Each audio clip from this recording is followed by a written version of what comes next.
Assalamualaikum warahmatullahi wabarakatuh. Jumpa lagi dengan channel Kebun Dumon. Terima kasih Anda telah menonton video-video dari channel kami yang membahas seputar budidaya tanaman durian. Tanaman durian tanpa perawatan yang rutin dan optimal maka akan sulit untuk bisa tumbuh subur dan baik.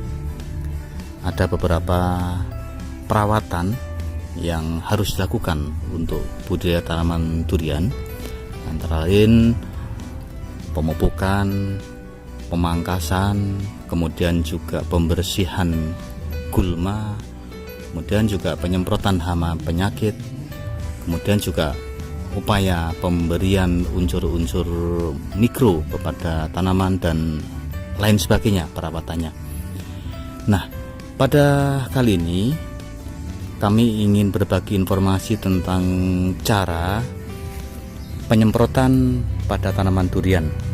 Jadi penyemprotan pada tanaman durian ini bertujuan untuk mencegah atau mengobati hama dan penyakit tanaman, juga untuk menambahkan unsur mikro kepada tanaman melalui daun, kemudian juga untuk menambahkan ZBT atau zat pengatur tumbuh pada tanaman agar tumbuhan bisa tumbuh lebih optimal.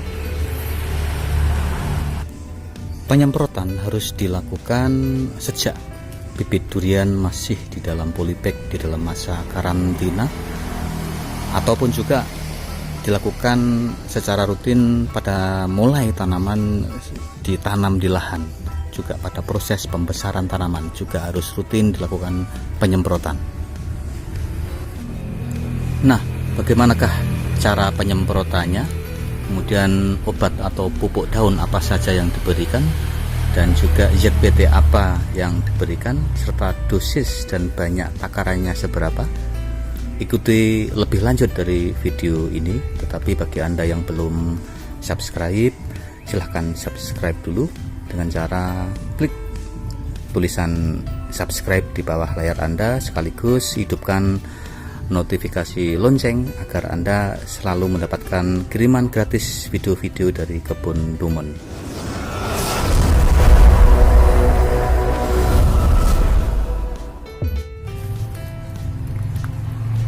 Penyemprotan tanaman durian untuk pertumbuhan vegetatif seperti juga pada tanaman lainnya pada umumnya, agar efisien dan menghemat tenaga, itu bisa dilakukan pencampuran beberapa unsur atau beberapa bahan, beberapa obat dengan pupuk daun dan ZBT sekaligus untuk disemprotkan. Nah, memang ada beberapa zat yang tidak boleh dicampurkan. Itu misalnya kalsium. Itu kalau dicampur dengan obat-obatan lain biasanya dia akan menggumpal dan bisa menyumbat dari sprayer alat semprot. Demikian juga beberapa bahan yang mengandung logam berat itu juga tidak boleh dicampurkan dengan bahan lain untuk disemprotkan, karena bisa menimbulkan reaksi negatif dan nanti bisa membakar daun atau membuat daun tanaman nanti menjadi terbakar dan mengering. Nah, beberapa bahan yang bisa dicampurkan untuk penyemprotan tanaman durian vegetatif yang efisien itu ada 5 unsur atau 5 macam jenis yang bisa dicampurkan. Itu yang pertama adalah perekat, kemudian fungisida, kemudian insektisida, pupuk daun yang mengandung unsur makro dan mikro, dan juga ZBT, zat pengatur tumbuh. Itu bisa langsung dicampurkan agar efisien hemat tenaga dalam pelaksanaan penyemprotan, kita tidak berulang-ulang menyemprot. Nah, di Kebun Dumon, zat apa sajakah yang biasa kami semprotkan ke tanaman durian yang pada fase vegetatif? Yang pertama, untuk zat perekat kita biasa memakai blue sticker ini. Kemudian untuk insektisidanya ini kita pakai yang spektrum luas Kurakron Tapi bisa juga ini kita selingi dengan desis atau regen yang lebih murah. Jadi kita buat berselang-seling, inseksida yang bersifat kontak, kemudian sistemik, kita selang-seling agar tidak terjadi kekebalan pada hama tanaman. Kemudian fungisidanya ini yang mengandung Mancozeb, ini juga rutin kita berikan. Ini kita pakai merek Ridomil, ya, Ridomil Gold. Ini Mancozebnya cukup tinggi, 64%. Ini memang cukup mahal. Biasanya kita seling yang agak murah dengan bahan aktif yang sama. Mancozeb itu mereknya adalah Ditin, ya, Ditin, bahan aktif sama, tetapi dosisnya bahan aktif itu agak rendah sehingga agak murah harganya. Kemudian pupuk daunnya makro dan mikro, ini biasa kita pakai Gromor. Gromor ini komposisi unsur hara makronya, N-nya 32, P-nya 10, kemudian K-nya 10, jadi N-nya tinggi. Ini memang untuk fase vegetatif, Gromor vegetatif ini. Bisa juga dipakai gandasil daun, gandasil D misalnya, itu juga bagus untuk diberikan kepada tanaman. Kemudian unsur mikro, ini multimikro, ini juga lengkap kandungan unsur multimikronya. Ini juga sangat bagus diberikan ke tanaman durian. Dan yang terakhir, yang kelima, bahannya itu adalah Atonik, ini ZPT. Dia memang ZPT untuk pertumbuhan vegetatif. Ini juga bagus untuk rutin diberikan kepada tanaman durian. Nah, yang paling penting dalam pelaksanaan penyemprotan ini, dosis dan takaran dari semua pupuk dan obat ini harus sesuai dengan dosis anjuran di dalam kemasan. Karena apabila dosisnya kurang, itu juga tidak berpengaruh, pengaruhnya tidak berbeda nyata kepada tanaman. Tetapi apabila melebihi ambang batas dosis yang sudah dianjurkan di dalam kemasan, itu bisa berpengaruh jelek, bahkan bisa fatal kepada tanaman. Kalau overdosis, bisa nanti tanamannya justru layu, kering, bahkan bisa mati. Oleh sebab itu, dosis daripada takaran semua obat ini harus sesuai dengan dosis yang sudah tertulis di dalam label. Jadi semua label ini ada tulisan dosisnya seperti ini. Ini blue sticker, ini dosisnya setengah sampai 1 mili per liter, sehingga apabila dalam satu tangki 15 atau 16 liter, berarti maksimal ini blue stickernya adalah 15 atau 16 cc yang diberikan, yang dicampurkan. Demikian juga untuk obat-obat yang lain. Bagaimanakah cara pencampuran daripada bahan-bahan pupuk obat untuk penyemprotan tanaman durian ini, dan juga cara penyemprotannya? Ikuti lanjutan daripada video ini. Sebelum mencampur obat, harus kita perkirakan dulu kebutuhan obat yang akan disemprotkan berdasarkan jumlah tanaman yang akan disemprot. Jadi kalau tanamannya tidak begitu banyak atau sedikit, berarti obat yang dicampur juga tidak perlu banyak-banyak, dan alatnya pun cukup bisa menggunakan tangki gendong kapasitas 16 liter ini. Dan ini pun juga bisa diisi, umpamanya tanamannya hanya 1, 2, 3 tanaman, mungkin bisa diisi hanya separuhnya, 8 liter, atau mungkin hanya 5 liter, sesuai dengan jumlah tanaman yang akan disemprot. Tetapi untuk tanaman yang dalam jumlah yang cukup banyak, itu barangkali bisa menggunakan alat mesin yang lebih besar dengan kapasitas yang sampai 200 atau 300 liter sekali semprot. Nah, langkah pertama sebelum mencampur, itu kita siapkan air di dalam ember, kita isi, tidak perlu penuh-penuh. Jadi nanti untuk tempat atau media mencampurnya obat-obatan ini. Kemudian di tangki ini juga harus diisi air dahulu, misalnya kita isi separuh. Jadi nanti ketika campuran obat ini dimasukkan di dalam tangki ini sudah ada airnya. Tujuannya apa? Tujuannya agar ketika obat ini dalam dosis yang masih tinggi di ember, nanti begitu masuk di tangki itu nanti bisa langsung dosisnya tidak begitu tinggi karena sudah ada airnya.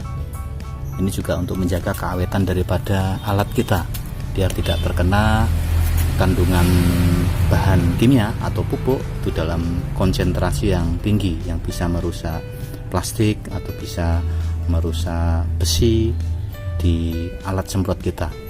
Nah, kemudian setelah di tangki sudah diisi air separuh, di ember juga sudah diisi air sekitar separuh juga.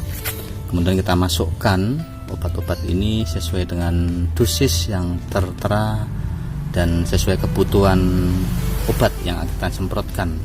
Berapa liter yang akan disemprotkan, kita hitung dosisnya dari masing-masing obat yang harus kita masukkan.